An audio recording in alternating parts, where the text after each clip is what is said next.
All right, ladies and gentlemen, the end is nigh. Support for Windows 10 is coming to an end in the middle of next month in October. And everyone who plays video games, who doesn't play video games, is going to have to make a choice.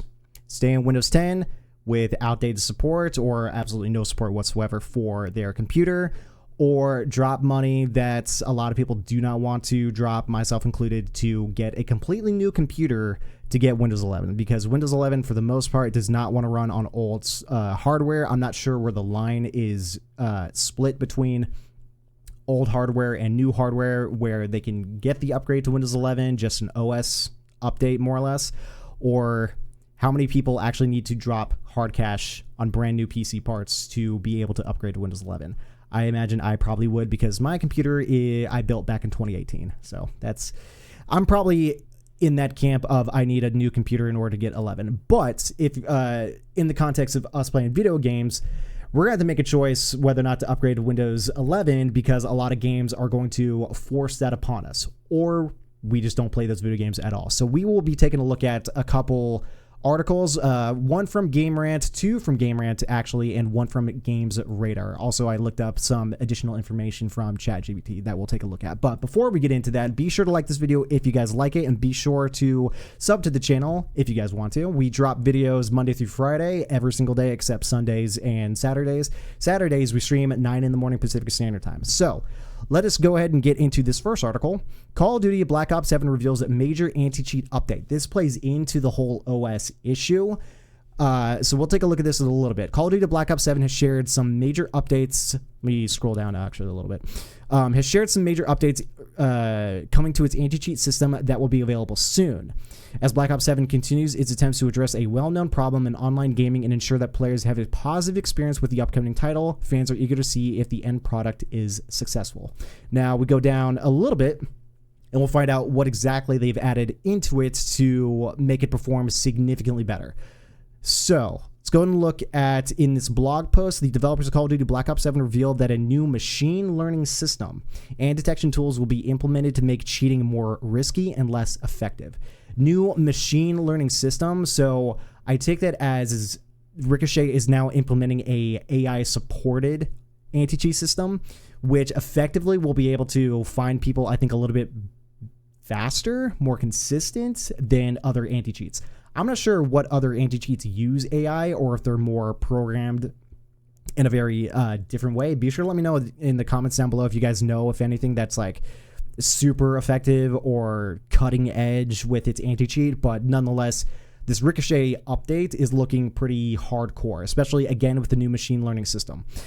With this, the game will have 3 key improvements, the first of which is the ability to identify natural aim from players using an aimbot.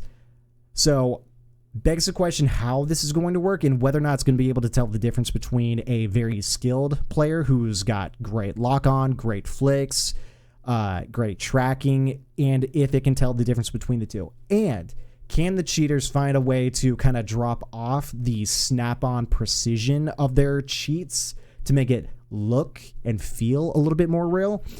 Cheating and anti-cheat has just been this cat and mouse game for the longest time. And with this implemented, is just going to, I guess, up the ante from the cheaters to try to figure out how to beat it.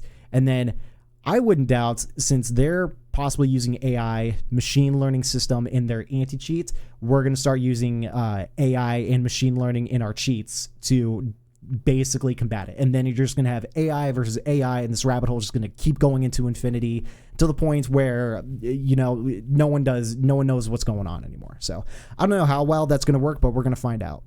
It will be faster to identify those using wall hacks to see enemies through walls, and there will be layered defenses to make life difficult for cheaters in Black Ops 7.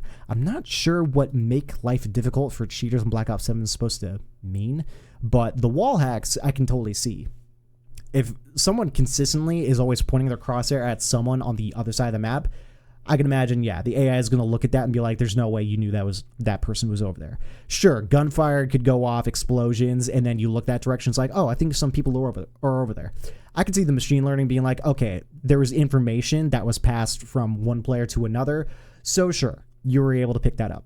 But if there's no information passed, and then you know very obviously that someone's over there, I could see that as a way of flagging people. Another question is if the machine learning is going to make essentially profiles on each individual player to kind of build up a dossier more or less on the skill parameters or what the player can consistently do in these games to see if there's any outlying games stats from any particular game. They can be like, I wonder if they were using something. We need to watch them next time they log on. I could totally see that.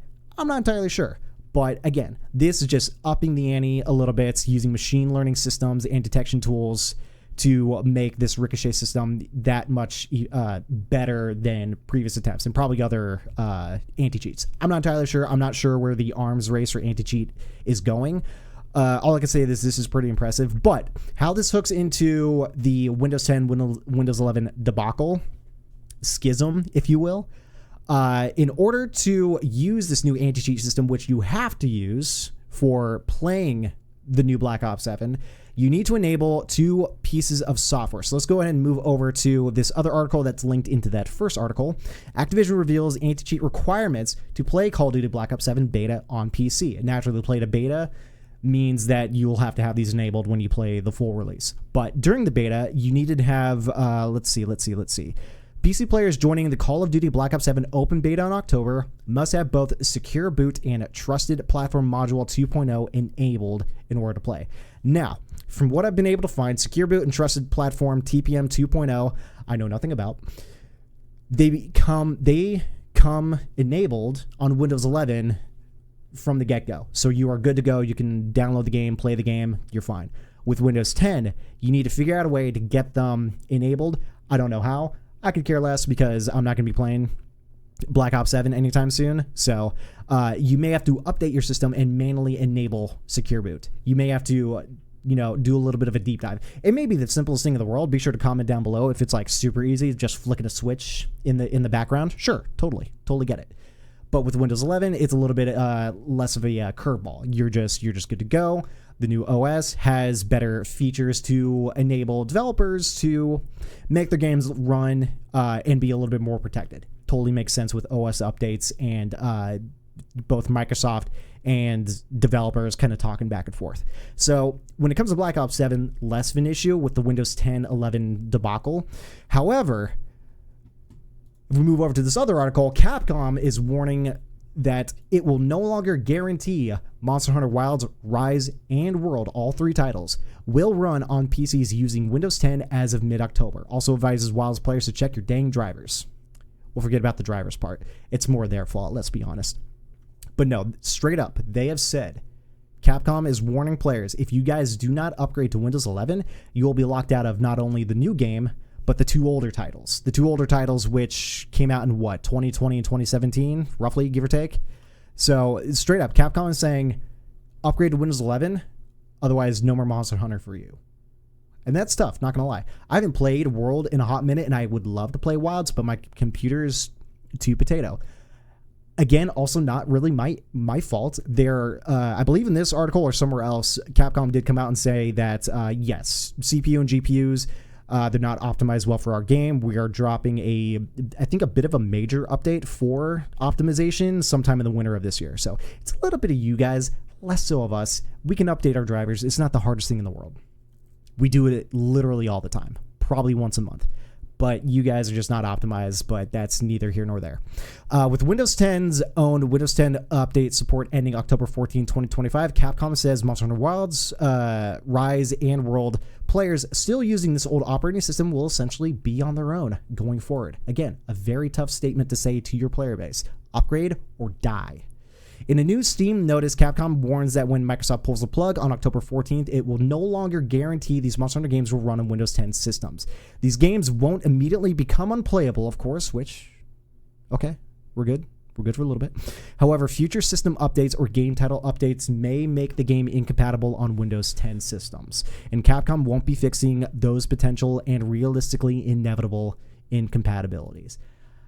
I totally feel this, and again, this is less of a them issue. It's Microsoft more or less forcing everyone to do this, because they're going from Windows 10 to Windows 11. They dropped the old and they're making the new. So if support for the old OS is completely going away and dying, you got to jump over to the new one. Totally understand, totally get it. The biggest issue is that the economy right now, I guess, is just not lending itself to PC users to be able to afford those new computer parts to make that jump from Windows 10 to Windows 11. It's a little bit of a tough ball game. Me, for instance, I need to drop, because the computer that I want to do, I'm not going to do a custom build or anything like that. I'm not going to order the parts individually and assemble it. I totally could and save myself a couple $100, but aside from that, what I want to do is just get a computer pre-built, or not pre-built, but custom built from like iBuyPower or CyberPower, one of those computer building sites, where they can do it, they can ship it. I will totally pay for all that, not an issue. Just not really having the money to be able to do that, and there's other things in life that take priority over getting a new computer, so it's just, I'm kind of stuck between a rock and a hard place. It's like it's doable, but not completely doable. But that doesn't mean it's doable for everyone else. And as it turns out, according to the latest Steam hardware survey, that doesn't do everyone. It only does a small subset of people who are active users on Steam. Totally understand. But about 35% of respondents are still on Windows 10. 35%. Give or take 5%, we're looking at 1/3 to 2/5 of the entire, or at least the people that responded. But I would say somewhere between 1/3 to 2/5 of Steam users, monthly active users, are still on Windows 10 that are going to be pushed out very soon unless they upgrade. And I wanted to go a little bit further to see how many people who run Windows computers, PCs, on the internet, how many people are still split between Windows 10 and Windows 11. And it was spitting back about half. About half of computers who are connected to the internet are still on Windows 10. So we're talking businesses, we're talking schools, people with their own personal computers like us who play video games. Like a lot of people, millions, hundreds of millions of people, roughly, are still rocking Windows 10 that are about to be pushed out very soon. About to be pushed out to a sucks to suck, upgrade or die. Upgrade or have all sorts of issues with your computer, because not only do games need to start running on the new OS and drop the old OS, but any form of software is going to start dropping Windows 10 support and only be doing a Windows 11 edition of it. You know, that happened with Windows 8, that happened with Windows 7, Windows XP, the good old days. Like, everything is going to be pushed forward. This jump, however, from 10 to 11 is just so misfortunately timed. I don't want to say a different kind of word, like this was just bad timing on their end. It's just like, no, there's so many compounding factors. Computer pricing right now is just kind of like up in the air, and some people don't know whether or not to go Intel or AMD. I'm going AMD, obviously. Some people don't know if they want to go NVIDIA because the 5K series GPUs are way too expensive. Some people just may have to do AMD. People are having issues with the tariffs and all of that nonsense. So it's just like, it's a really tough time to consider making that jump. And again, a lot of people still have not made that jump. I'm not sure where everyone was at when we did the Windows 8 to Windows 10 jump, or Windows 7 to Windows 10. That was me. Windows 7 to Windows 10. It just sucks that Windows 11 requires a bit more of a hardware boost than Windows 10 in order to make that jump. Again, I think I said that in the beginning of this video. I'm not sure where the line is for hardware to be able to make that jump. And it sucks Windows can't be like, hey, upgrade for $50 and just walk away. Nope. New system, new everything, because we need better hardware. So it sucks. It's unfortunate. Hopefully not all the devs are going to be able to drop game functionality immediately after support for Windows 10 goes away. Hopefully a lot of other studios and indie devs even can sort of limp on with us for a little bit before we have to bite the bullet and drop money to get it. I'm curious how many people are going to stay behind, how many people are going to get priced out, forced out, or how many people are going to drop money to do it. Are the PC companies and the like Newegg or whatever also going to get like massive orders within the next month because people need to get new computers to get Windows 11? Are sales for Windows 11 about to skyrocket? Like, we're going to see what happens in the next month. Next month is going to be kind of wild. And again, I am part of that camp, still rocking Windows 10. And hopefully sometime soon, I can get a computer upgrade and jump over to Windows 11 and have no issues with that. So with that, dudes, that's going to be the end of the video. Be sure to let me know if you guys are all, also rocking Windows 10, or if you guys have made that jump or are making that jump sometime soon.